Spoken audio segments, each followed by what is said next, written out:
bringing Israel to the world. This is IBN News. With News of Israel, I'm Susan Michaels. It's been decided that Israel's nationwide lockdown will continue through Sunday at midnight, although changes could be made during the next cabinet meeting later this week.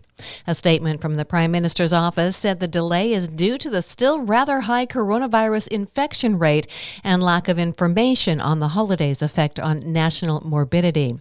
Ministers at the meeting heard recommendations from the head of the National Security Council, Meir Ben-Shabbat, who recommended the lockdown be extended until Monday to ensure a further reduction in infection rates.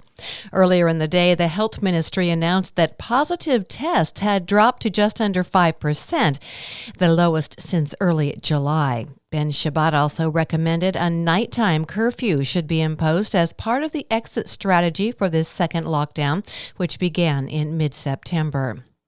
Direct flights between Israel and the United Arab Emirates, which were set to begin in October following the landmark normalization deal, will be postponed until January due to the coronavirus.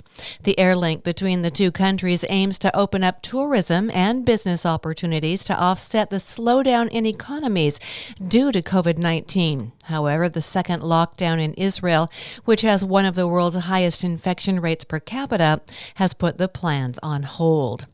Formerly at war after decades of conflict, Lebanon and Israel are beginning talks to address a long-time dispute over their maritime border, which runs through potentially gas-rich Mediterranean waters.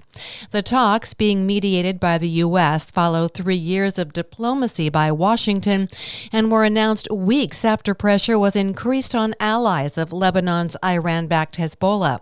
The militant group, which last fought a war with Israel in 2006, says the talks are not a sign of peacemaking with its longtime enemy. And one of the first cargo ships to make the journey between the United Arab Emirates and Israel, the MCS Paris, offloaded its cargo in Haifa, cementing the Israel-UAE trade route. I'm Susan Michaels.